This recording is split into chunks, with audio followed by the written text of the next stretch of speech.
See, last class there is some voice disturbance. Is my voice is clear now for all of you? Yes, sir. All right. Yes, sir. Yeah.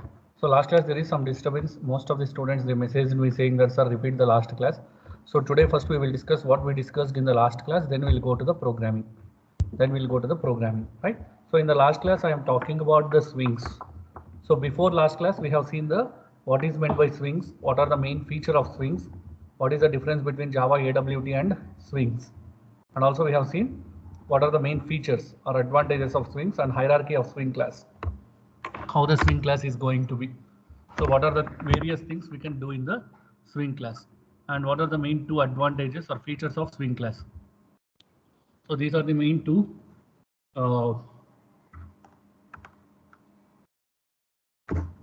just a second. Yeah, these are the two major advantages or features of swing class, and we have seen what is meant by lightweight, and we also seen sorry.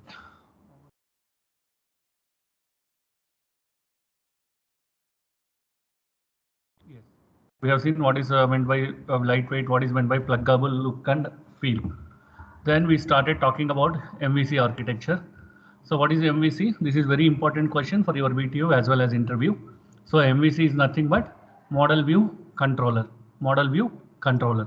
So what is meant by model? Model corresponds to the information of the whether the associated component has been did with some action or not. Say for example, if I have a checkbox, if the checkbox is checked or not, to check that we are going to use the model. Model is nothing but state information, what state it is, whether checked state or unchecked state. So that is called model. Model nothing but the state information which we are going to get. View information, view is nothing but how it is displayed on the screen. How it is displayed on the screen. So whether it is displayed in the middle, in the corner, whether it is affecting any other components. So how it has been done. Next comes the controller. So how it is going to react to the user action. How it is going to react to the user action. So as I said last time, same example we have taken, the Gmail. The Gmail is the example which we have taken. Okay. It is getting logged in directly. Let me just log out so that you can understand. Or let me go to add another account. Right. So just say create an account for myself.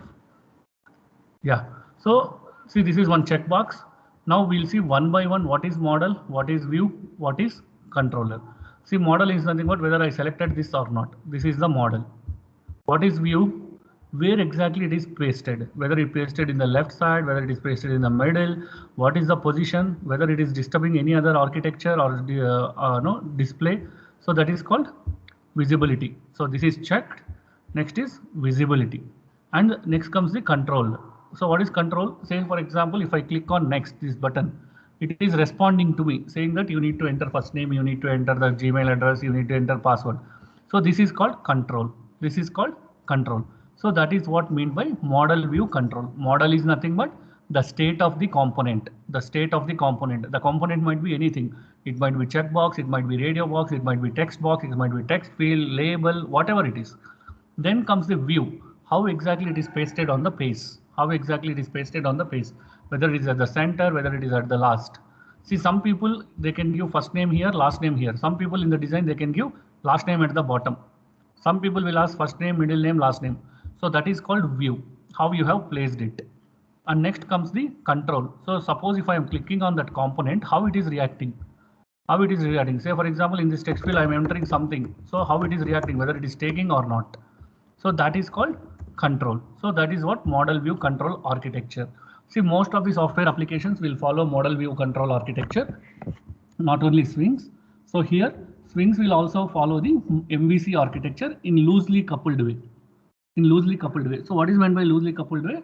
As like model represents the components data, view represents the visual representation of the component, controller takes the input from the user on the view and reflects the changes in the component data. So this is the Swing API is going to do. See, why we are telling it is loosely coupled, it is not taking the MVC full architecture, because you can see here we are using a word called loosely based, because the components which you are going to create using swings, only on trial and error basis you come to know where to place. See, we don't have a fixed coordinations or fixed coordinators. Say for example, this is a starting screen. From here to here it is 15 centimeter. From here to here it is 40 centimeters. So there is some layout which they have followed, but which is not possible in swings. So swings can only done with the trial and error basis. So you need to try it out how it is coming. Then you need to check if you want to modify little bit changes, you can modify that. So the pluggable look and feel will come to the swings when you follow the model view control architecture. Model view control architecture, right? So this is about the model view control architecture. Is it clear? Any doubt in this MVC architecture? If it is clear, just raise your hand. If not, ask the question, whatever you have. Right. Right. So next we have discussed about the components and containers. This is very important. See, whenever you are developing the Java GUI or Swing GUI, you need to talk about the components and containers. Components and container. So what is meant by component? Component is the user interface where we are going to insert the components. Sorry, container is the user interface where we are going to insert the components. Say for example, this entire portion is a container. Say, okay, let me just take this. Yeah, see, this entire portion is one container. This entire portion, whichever you are seeing, or let us take from here. This entire portion is a container. So in this container, what we are doing? So we are trying to create some components. What components we are doing? We are creating one text box. We are creating one radio button, right? We are creating one checkbox, right? We are creating one label. We are creating one button, right? All these things. See, all these things will come into the component. So container is a user interface where we are going to create the GUI. Where we are going to create the GUI and place all the components. See, components include various components, which includes your buttons, labels, list, panels, windows, etc., etc., etc. So you can use any component. So how you can understand is a container is a full-fledged place or full place. So this is full container. Within this container, I'm going to put all my components. So technically, if you want to define a container is a user interface where we can find all the components. Or still, if you want to make much more simpler, container is a place where we will insert all the components. See, components are nothing but the objects which perform some activity as per the requirement of the user. The objects which perform some activity as per the requirement of the user. See, when I am placing this, where I need to place? I can place here, I can place here, I can place here, I can place here. Then how to decide where I need to place? So for this, we are going to use the layout manager. So the layout manager is going to give us an idea. So where to place the items. So there are various layouts. As I said in the last class, you have flow layout, you have grid layout, you have hierarchical layout. So depending on the requirement, we are going to use it. Say for example, if you see your Gmail account, this is a grid layout because this is one grid. Sorry, this is one grid, this is one grid, this is another grid, this is another grid, this one is, there is a gap, this is one grid, this is one grid. So he is following grid architecture or grid layout. So like this, you can also follow any of the layouts. But of course, in our syllabus, we don't have much discussion about layouts. If it comes, we will discuss. Now let us see what is meant by components. As I said, when you want to work with the swings,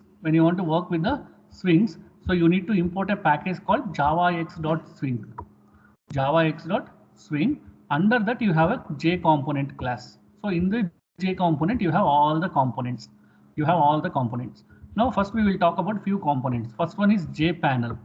So what is the JPanel? So JPanel is nothing but the layout where we are going to put all the components. So this is the default layout of the Java Swing programming. It is something like this only, like now what you are seeing now, or you can also say, you can see here, this is a default layout of the internet edge, where I have some search button here, some plus and minus, all these things. So like this, the JPanel is a Swing version of AWT class, where you can use either default layout or flow layout or JPanel. So I mean, basically you can insert the components. It might be any layout. It might be any layout. JPanel is the place where we are going to insert the components. Same thing with the JFrame. This is a swing version of the frame where we are going to put all the components in a frame. It is something like a container. See, JFrame, JWindow, JPanel are the containers. They are all the containers. Same thing with the JWindow. So this is also swing version of the window where you can put some content within this, and there will be some layout which is followed by this. So it will follow border layout. Next comes your label. J label is nothing but label. So if you want to place some label, you can use the label. What is label? So this is one label. You can see here the show password is one label. Sign in instead is one label. So like that, if you want to create one label, you can use label. Next is J button. So when you want to create button, then you can use J button. So the button here is next. This is the button. So like this, if you want to create, you can use the button, J button. Next comes J text field. So when you want to create a text field like this within a single line of data, then you can use text fields, right? Sorry, text field is multiple lines of data. When you want to store multiple lines of data, no, single line of text is J text field. Text box, which we are going to see. Okay, so the text field is nothing but which will allow a single line of text. Next comes the radio button and checkbox. See, radio button and checkbox both are selection boxes. The difference between those things is radio button you can select only one item at a time, whereas in checkbox you can check multiple items. So when you want to check multiple items, you can use checkbox. When you want to check only single item, then you can go for the radio button. Next comes the combo box. Combo box is nothing but it is like a drop down list. It is like a drop down list. So within the drop down list, we are going to use it. Say for example, if I just fill something here.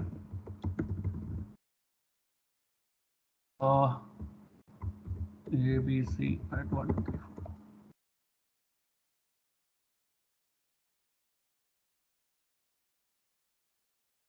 4. Okay. Let us take something.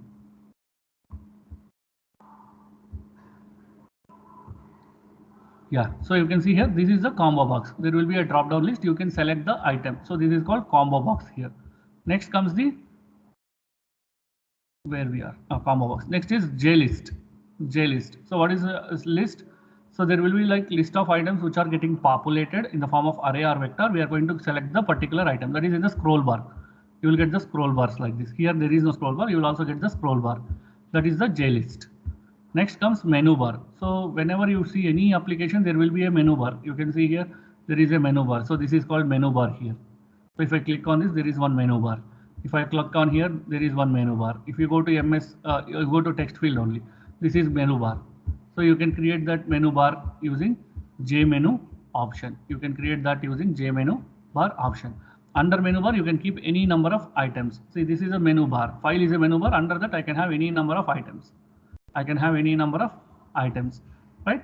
So this is called menu item. This is called menu item. Next comes the J option pane, right?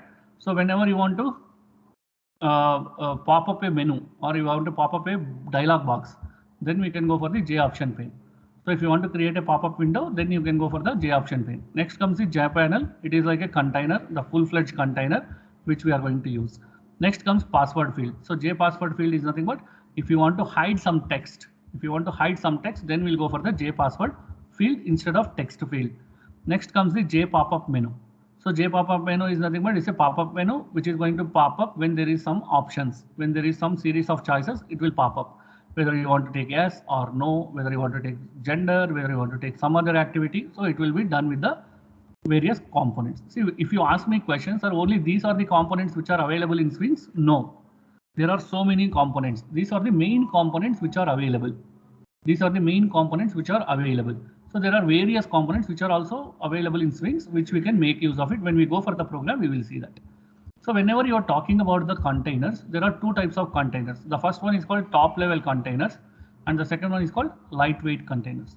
Top level and lightweight. So what is top level containers? The top level containers are JFrame, applet, window and dialog. Right? So it will inherit the properties from a package called JComponent, right? So these are the various top level containers we have, whether you can use frame, windows, dialog or applet, right? So if you want to inherit these properties, you need to inherit from AWT class. AWT class, you can inherit it, right? And these components are heavyweight in nature. heavyweight in nature, right? We'll see all these things. JFrame we will see, JApplet, JWindow, JDialog also we'll see. And there is a one special container which is called JRoot pane. So JRoot pane is a special container. In the JRoot pane we have three component pane or three panes. One is called glass pane, content pane, layered pane. Glass pane, content pane, layered pane. So whenever you want to display something, if you go to the glass pane, it is nothing but the transparent plane or transparent space where we are going to represent all components. Next comes the layered pane. So in this, the container holds the content pane and optional menu bar will be there like this. So what we have seen, like this, you will be having a layered menu bar, like vertical layers, horizontal layers, menu bar will be there. And comes the content pane. So which is used to hold the components, and it will hold all the components like buttons, labels, etc., etc. Right? So it will basically take the opaque instance and the border layout. So border layout is this one. You can see this is also a border layout because we have some border at the end, and this is opaque in nature. So these are the various three types of panes which we are going to use with respect to this particular root pane, JRoot pane. Next comes the lightweight. So there are lightweight components. The lightweight components are going to be your JPanel. JPanel is one of the lightweight components which we'll use. The class which you are going to inherit is JComponent. So there it is a AWT class. That's why we inherited component. It is a Swing class. We are inheriting the JComponent. So within the component JPanel, you can have any number of components. You can have any number of components in any order. Whether you use flow layout, whether you use grid layout, whether you use a layer architecture, whatever architecture you can use. See, but for our practice, we'll also see the heavyweight components. We'll also see the lightweight components. Both the things we will see. Then we'll understand what is the difference. Next comes, so when you want to import Swing related methods, you need to have packages like this. You need to have mainly javax.swing. Under javax.swing, if you put dot star, that is more than enough. You will get all the methods. Under that you have various methods like event, platform, table, border, tree. Not only this, you have various packages which are available in the Swing container or Swing class. So you can make use of these classes or these packages whenever it is required. Now let us see one small example. This is a small example how to create a Swing. First let us execute it, then we will see the program. So let me just clear this. So Java C, I already copied that program, swingdemo.java. Now you can see if there is any errors, it will show it. Otherwise Java Swing demo. Now you can see the Swing get created. What happened?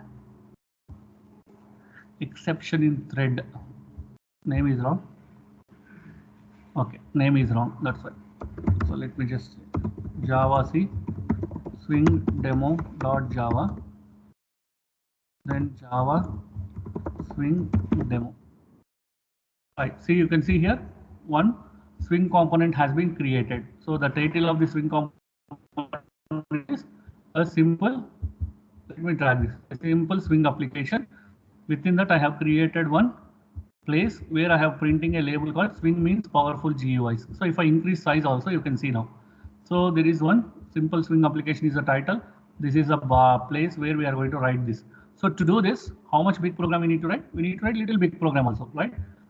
So first what we are doing, we are importing the package. Which package we are importing? We are importing a package called import javax.swing.star. Within that, I am creating a class called Swing demo. Under the Swing demo, I am creating a method called Swing demo.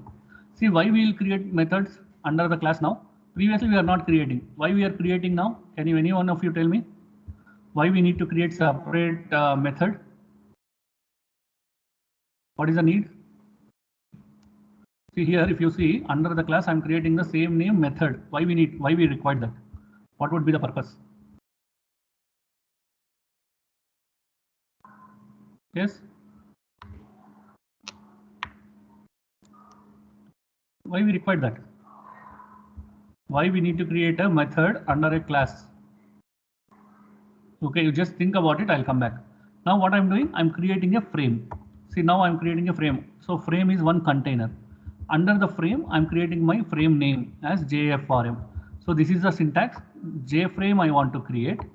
I want to create JFrame under the name as JFRM equals to new JFrame of what is the name you want to give. So this name only it is coming at the top. This name only it is coming at the top. Once it is done, what I'm doing, I'm setting the size for the frame. So when you want to set size for the frame, you can directly call your frame name JFRM dot set size of 275 by 100. 275 by 100. So let me just go here and open this program. Okay. So 275 by 100. Right. Next, I'm just showing the when to close the frame, right? Whether do you want to close the frame or not. So JFRM set default close operation. When I say set default close operation, so not this. When I say set default close operation, so this window, these links will come. Otherwise, it won't come. So if you want to get this one, you need to write a sentence called JFrame set default close operation JFrame dot exit on close. So if I click on this exit, if I click on this exit, it will get closed. You can see here, right? Now I'm creating a label JLabel, JLab equals to new JLabel of what is the label name. What is the label name? So let me just execute once again. Yeah. So this label I want. So that's why I'm writing it JLabel. Label name equals to new JLabel of whatever I want, I'm writing it. Now I have created the frame, I have created the label. So now I need to add this frame, right? Now I need to add this frame, sorry, now I need to add this label to the frame. I need to add this label to the frame. How to add it? Within the JFrame.add.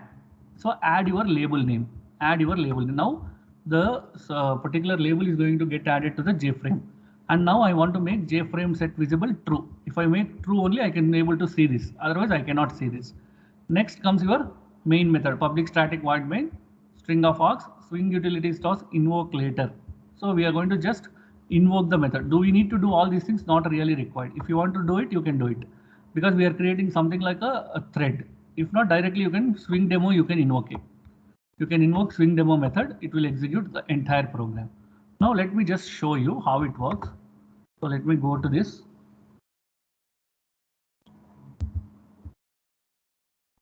This is swing introduction. Later we will see. Right. So let me open this program with Sublime Text.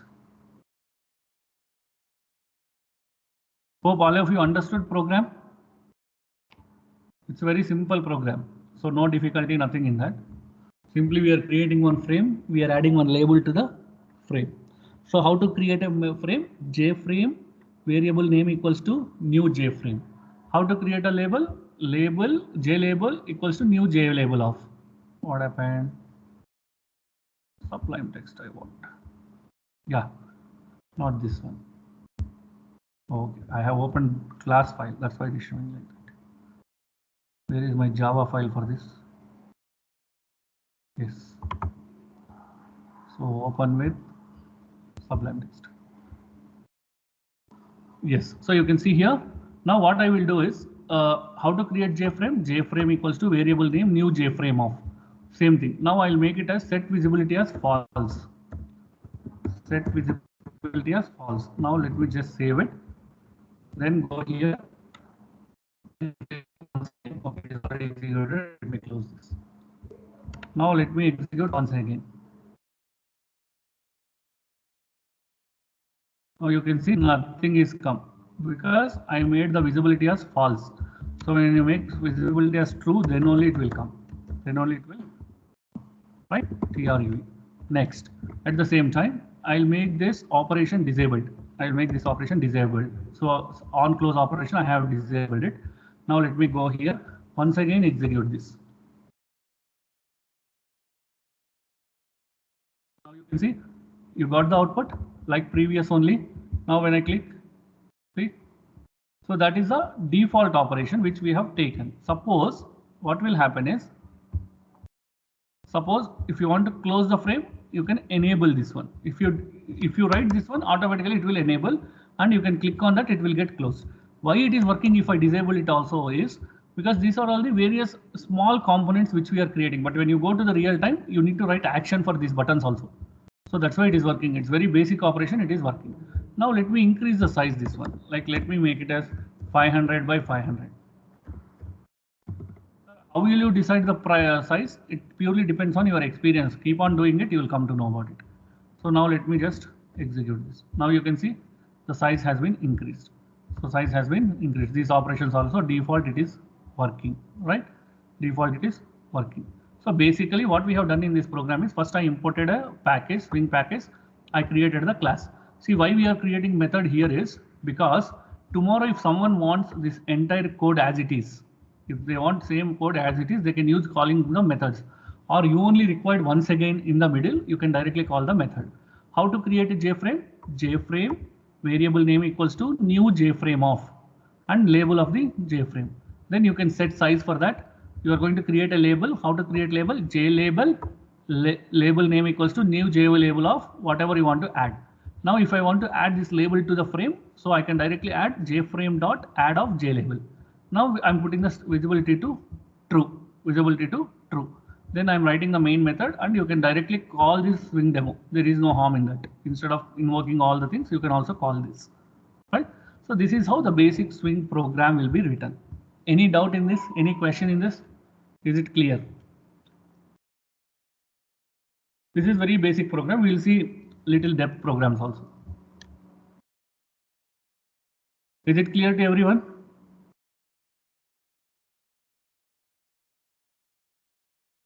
Any doubt?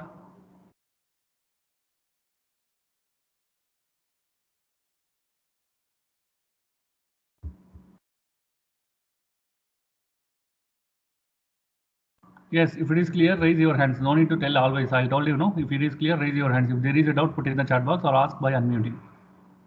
Anything would be fine.